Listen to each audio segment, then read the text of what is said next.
Is Captain Marvel for you? Grab a taco, pull up a chair, and we'll discuss it.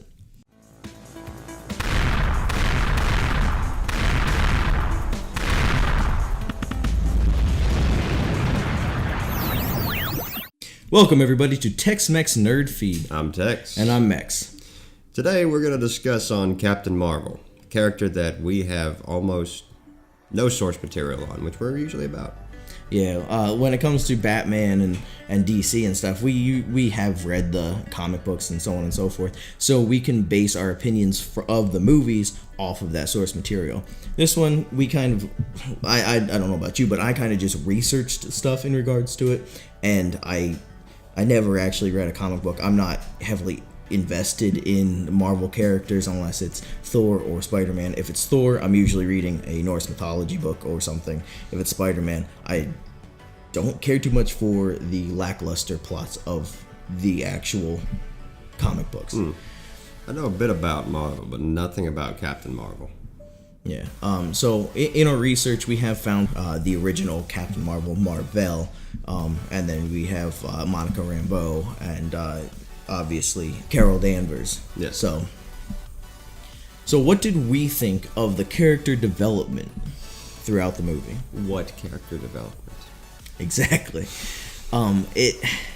They kind of threw Carol Danvers and Captain Marvel at us like we should know who she is already, which, I mean, for people who do read the comics, that's probably the case. They might know who she is. And from what I hear, she did do, Brie Larson did do a spot-on representation of the arrogance and still caring personality traits of Carol Danvers and Captain Marvel. Yeah, I don't know that much about it. Yeah. So the one thing I really enjoyed was the dynamic between Carol Danvers and Fury. Yes, that was a good part. Even though they kind of... I mean, I can understand that they made Fury be almost as silly as he was because of being so new. Yeah, he was still new. He was still young. So I liked that take on him. So Samuel L. Jackson wasn't confined to what he has been doing. He was able to branch out and be a little different, act a little younger, more mature. I guess we should talk about the most important thing in the entire movie that I thought. The Stan Lee tribute. In the beginning, you mean? Yeah. That was terrific. Yeah. That couldn't have been a better intro. I cried. Although, I saw a lot of people are upset. Really? Why? Opening the first Marvel female lead with a man, a white man. See, I don't like feminism. I really don't. I do believe in gender equality. I believe in equality altogether. Yeah. But to dislike a Stan Lee tribute because it was in a female-led film, that is absolutely stupid. Right. Yeah. Because it's not just a female-led role. It is the first film since his passing. Correct. And so his cameo was already filmed. His cameo for Endgame, I believe, is already filmed, and I believe that was the last one. So Endgame will be Stan Lee's Endgame. So I think it's very fitting, and I really enjoy that. But yeah, to really diss the Stan Lee cameo just because it had a female lead is absolutely sexist, and it shouldn't. That shouldn't be the case. So speaking of sexism, I guess we're kind of getting away from the character development. We already kind of decided that for Carol Danvers, the main character, there really was none. So let's talk about the feminism. There was a lot of stigma with this movie prior to its release because of Brie Larson, because of her sexist comments. And I'm telling you right now, sexism can go both ways. So with Brie Larson's sexist comments in regards to, well, this film just isn't for white men. I'm Mexican, so I use my Mexican card. So in regards to the feminism, this was something that kind of put me off from the get-go. I do recognize that there has been a past of sexism. But with Brie Larson's comments aside, watching the film, I expected a lot more. Yeah, there wasn't really that much feminism or anything that would push anybody away. Yeah, it's not like There was the feminist theme, but it wasn't overboard. It wasn't like they were trying to smack you in the face with it. I can think of 2 instances, one where they did it right, one where they did it wrong. So where they show that people have been kind of telling her she can't do this, she's not a male, she can't do this, just keep pushing her down. Then in the end, there are going to be spoilers. In the end, she kind of picks herself up and tries again, and she becomes a well-renowned female pilot in the Air Force. And then the same thing kind of happens in the end when she goes Super Saiyan or whatever. But like sexism like that has existed and does still exist. So to capture that vibe and to show women that they can overcome it, I enjoyed that. It wasn't like that was very well. It didn't seem like together. it was pushing a political agenda as much as it was trying to teach women to push past that and teach men to kind of like not do that to women. So the main fight, they played that "I'm Just a Girl" song. I don't know what it is. Yeah, that was completely unnecessary. No, that's where they did it wrong. Where they did it right was when Dumbledore, what is his name? I don't remember the character's name. Jude Law. Whatever his character was, he tried to get her to play on his playing field to prove to him that she could beat him on level playing field. And what they could have done to kind of make it over the top is say, well, I don't have to prove anything to any man. They didn't do that. They just said, well, I don't have anything to prove to you. Yeah. Just so everybody can relate to that. I don't have anything to prove to you. I don't have anything to prove to my girlfriend. I don't have anything to prove to anybody but myself. And she had a job to do. She wasn't there just for pride, to prove that she could do it. She was there to save people. Right. And she did that very well at the end. Yeah. All right. So there was a twist. Yeah. Towards the end. Yeah. What did you think of that? Didn't like it. Didn't like it at all. Why not? What we're talking about is the Skrulls being friendly and just looking for a home to stay and wanting peace. And refuge. Yeah. Which, introducing the Skrulls in this movie, I thought was going to be the next villain after whatever happens to Thanos coming up. Would be Secret Invasion or whatever they want to do with the Skrulls coming in. Okay. But being that they're now allied with Earth, it seems like they missed a enormous chance. Yeah. Unless they want to do something similar with the Kree, which I don't understand how they could, because of, like you said, the invasion, the Secret Invasion, the Skrulls can transform into other beings. So that's how they do it. For Kree, it would just be just like a straight up invasion, just kind of boring, no excess plot that you would expect from Marvel. Although this movie didn't do great with its plot either. No, it seemed like where you mostly have this build up, and then you have this climax. It just seemed kind of bland. Even the whole way. So the action sequences were pretty fun. Yeah. And I knew from the trailer that she was, I don't know what it's called, Super Saiyan is what I refer to it as, but I knew that she was going to be going Super Saiyan. And I was really looking forward to that. Like, how are they going to do it? Yeah, I expected that somebody was going to be pounding her. But, so they did it well, kind of. Oh, kind of, yeah. I expected like somebody would be pounding her into the ground, and she was like so close to being defeated, and then she'd release it. I expected that. I didn't expect her to fall towards the ground, and then she'd be like, you know what? I gotta go Super Saiyan. Well, it wasn't even that. She kind of did it before. She just before burnt that little big bipper on her neck. Oh yeah. Which never explained. Okay, I gotcha. When she was in the superior intelligence. I thought that was just her getting her normal full potential, and then the Super Saiyan was when she was falling. Well, she was glowing when she was in the ship before she fell. Okay. Alright. Maybe I just didn't care enough to pay attention. That whole sequence to me was very anticlimactic.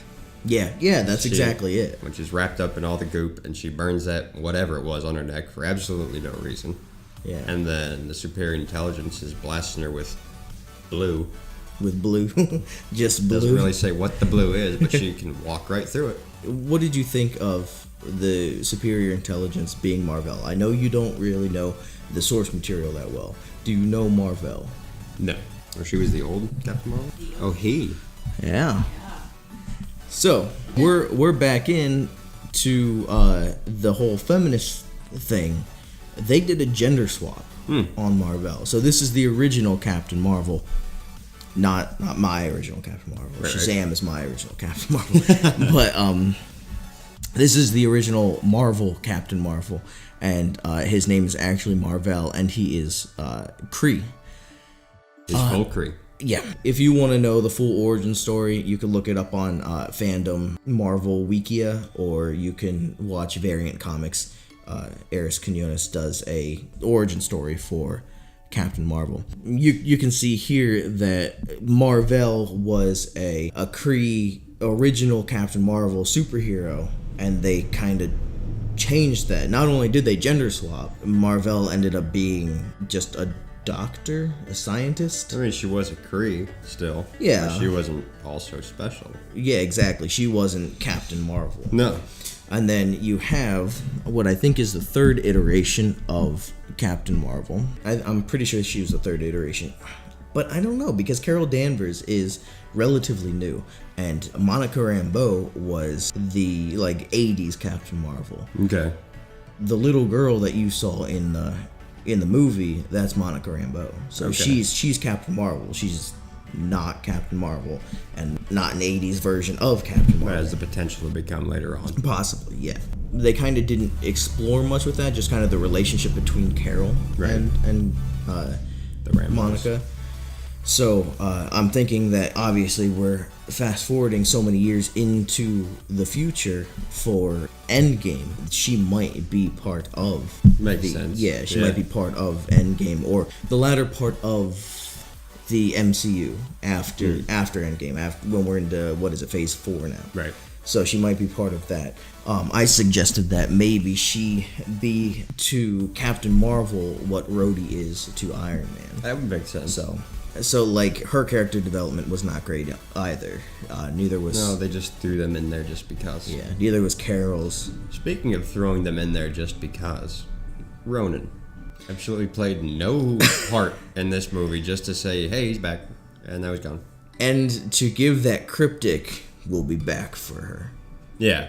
Really? Because I'm pretty sure you died after a dance-off with Star-Lord. Yeah. Well, no, he didn't die. He's still about. I thought he died at trying to hold the Infinity Stone. And then they all held hands and kumbaya, and then I thought he died after that. Unless he's just in the Power Stone? It could possibly be. In comics, almost everybody comes back to life except for Uncle Ben. There's a chance that he could still be alive, or something along the lines of how Red Skull reappeared in Infinity War. For no reason. Yeah. They like doing that now. Yeah. Trying to sum up, I think that the film was okay. Yeah. No matter if you're male, female, black, white, gray, purple, brown. I think if you're okay with the feminism, I know there are some people who absolutely hate a feminism agenda and will refuse to see it because of it. If that's gonna put a bad taste in your mouth, I wouldn't recommend wasting the money to go see it. But if you're okay, if you could get past that, I would say, if you want to know a little extra before going into Endgame, go for it. It wasn't a bad movie. Yeah. It'll definitely help the timeline. Yeah. But it wasn't great. It was It's right in the middle. It was okay. It doesn't do anything in regards to setting up Endgame, setting up anything great for Endgame. It just introduces a new character for it. Yeah. One that apparently is like the Halo, the one that's gonna come and save everyone because of it. And I don't necessarily think I like that, not because of source material. From what I hear, that's not how it happened in source material. She's not actually that powerful in the comics. What I don't like is that we've had these other characters that we've invested time and money and affection in that are just they're pieces of shit. We need this random girl to come in and save the day instead that we were just introduced to a month before the final. They also didn't do the best job of saying why she hasn't been around. Like she said she's going to find the Skrulls a new home. That takes 24 years? Yeah, I'm glad you said that. I would assume that she was fighting in a war between the Skrulls and Kree. 24-year war? Could possibly be. And then she's like, hang on, guys. I gotta go back. Yeah. So, what I want to know is, my thing was, why did she not vanish with the snap? So, I thought that they were going to say something in regards to, Well, I suppose she had a 50-50 chance as to why she didn't. Well, that's what I'm saying, is, like, with Ant-Man, he was in the quantum realm. That's why he didn't. So his 50-50 chance, they can't be affected. Oh. That's why, if you haven't seen the new trailer, if you do see him walking in those red and white suits, those are quantum realm suits, or quantum suits or something like that. Okay. So they're going to the quantum realm, most likely because that is going to be their edge to defeat Thanos. So the reason he didn't, he increased his 50% chance of survival to 100% by being in the quantum realm. Right. So the Marvel marketing team wanted to tell you that this girl, this Captain Marvel, she is going to be the reason Thanos is going to be defeated. And they give no explanation as to why. They're like, watch the movie, you'll see. Don't really explain how or why. No. Just that she's powerful. And then they don't really explain why she wasn't affected by the snap. I don't know if they need a why for that exactly. Although, when she they're just like, oh, she's going to be the beacon of hope. Maybe there's a 50% chance she's going to be the beacon of hope, but we're hoping. Another part that I find troublesome with that is at the end of Guardians of the Galaxy 2, they threw in that they have Adam Warlock in there, which in the books is the I forgot about that. Thanos. He is the one to defeat. And they're like, never mind him. I forgot about that. I forgot that they introduced him. Yeah. I completely forgot about that. It's been a while since I saw Guardians 2. I've been waiting for something for that since it came out. He isn't a marketing buff like Captain Marvel. Like, they just buffed her up to be this extremely powerful person. He actually is extremely powerful. Yeah. So, based on source material. So, I would prefer to see him come out and end up finishing it, because I forgot that I read about that he is the one to beat Thanos. So, but like I said, the whole 50-50, like, she had a 50% chance of surviving. So they're just kind of like hoping, like, she might be going too, but I'm pressing the beeper. Let's just hope. Oh, he didn't know either. Oh, yeah. And then when she showed up, she said, "Where's Fury?" Yeah. Like, she didn't know there's a chance he might be gone. So if she is fighting this war or helping the... No, I would assume because of their relationship that, like, she obviously does care for him. And so she's just kind of like, all right. She probably was suspecting that something happened. Not necessarily that he died. Right. Not necessarily that he poofed. But something happened, and she's most likely asking, like, who do I have to beat the poop out of to get Fury back? Something along those lines. So, other than that, do you have anything else to add? Not exactly. So, how about a rating? Rating. What's a rating system? Okay, out of 10. I say about 6 out of 10. It's not completely mediocre. There is a fun time is to be had. Yeah. It's just not. It's just not great. 10 out of 10. No. Yeah. I think I could agree with that. 6 out of 10. So we've asked my brother and my sister-in-law to record their thoughts on it. So we're gonna roll them towards the end, so you could get other people's perspective from the movie other than just us. So you can get somebody with no knowledge of the source material and see, hey, I don't really know what the comics entail, so would I enjoy this movie?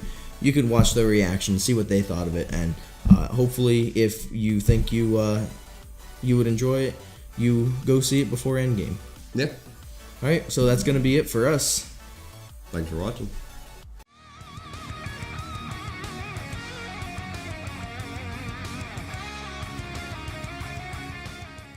I'm Troy. This is Michelle. and I am Mex's brother, and this is his sister-in-law. We're here to talk about Captain Marvel, what we thought of it. First off, I just want to say rest in peace, Stan Lee. The intro really did him justice. We got a good it's very heartfelt. It's very heartfelt. And yeah, just what I thought about the movie, I thought it was like really, really well done. The action scenes were really good. The acting was pretty good for the most part. There were just some parts of the movie that seemed like Brie Larson was like, you know, really acting. Like it wasn't like, you know, how Robert Downey Jr.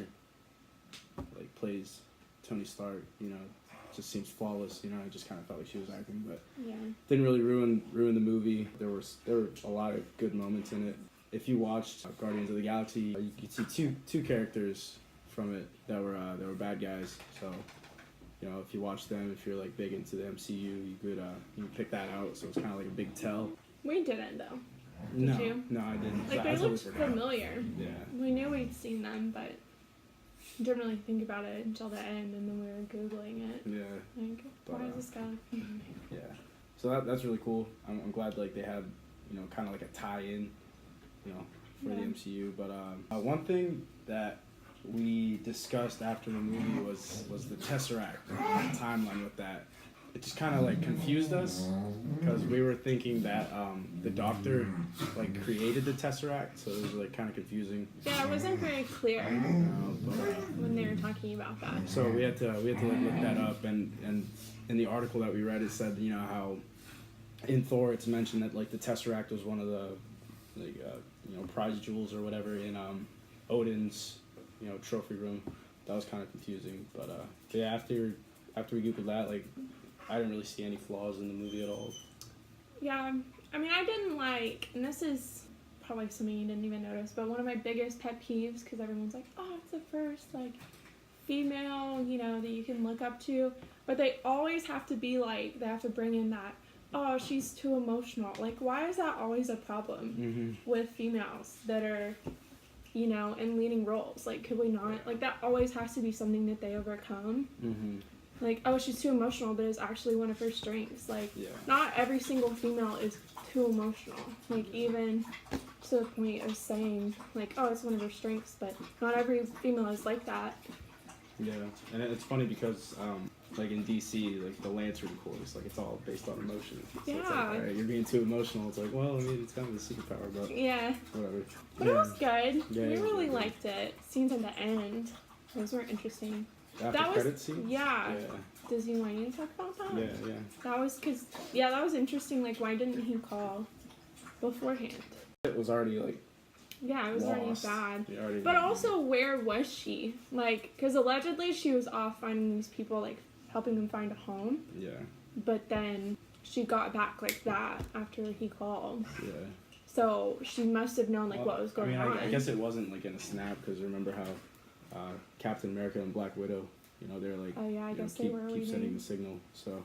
True. Yeah, so I guess it did take a while. So who knows? Maybe there'll be a sequel to her movie that says, you know, what she was doing from the end of Captain Marvel to Yeah. like, the That'd end be of interesting to Infinity War. know. But I would give it maybe like 8 out of 10 stars. You know, just for the simple fact of the acting and the Tesseract confusion. Just because, you know, I wish that was like a little clearer. Just because it confused the shit out of me. So. Yeah, it was confusing. And the two other people that we were watching with, it confused them as well. So, Yeah. but other than that, everything was good. I mean, the villains were good. I mean, I'd still, like, give it, like, a 9. Nice. Just because I really liked the characters. Yeah. I mean, you're right about the acting. I think because at the beginning she was trying to pull off, like, I know this is supposed to be short, sorry. But she was trying to pull off, like, the whole, like, she's not in touch with her emotions and blah, blah, blah. And so I think that kind of affected, like, her acting. Because she was trying to act like she wasn't being emotional. Yeah. But it just made her seem like she wasn't in touch with her character. Yeah, I can see that. But it was good. I'd definitely go see it. I mean, obviously I did. But One thing I liked about the movie was how they made the Skrulls out to be the villains. And I don't know anything about Yeah. the source material, but that was I interesting. assume in the comics they're bad guys, but I actually have no clue. Yeah. But I liked how they like kind of brought them into the light and like really revealed how like they're actually like good guys and like Yeah, but I liked that he relationship. admitted he was like, I've done things. Yeah. Like, we've all done things because it's war. Yeah. Rather than just being like, oh, I didn't do anything wrong. Like, I'm the good guy. He was like, no, like, I have good intentions, but obviously, like, killed people. Yeah. Yeah. Yeah, I thought that was really cool. I really enjoyed that, and all's fair in love of war, so screw the haters.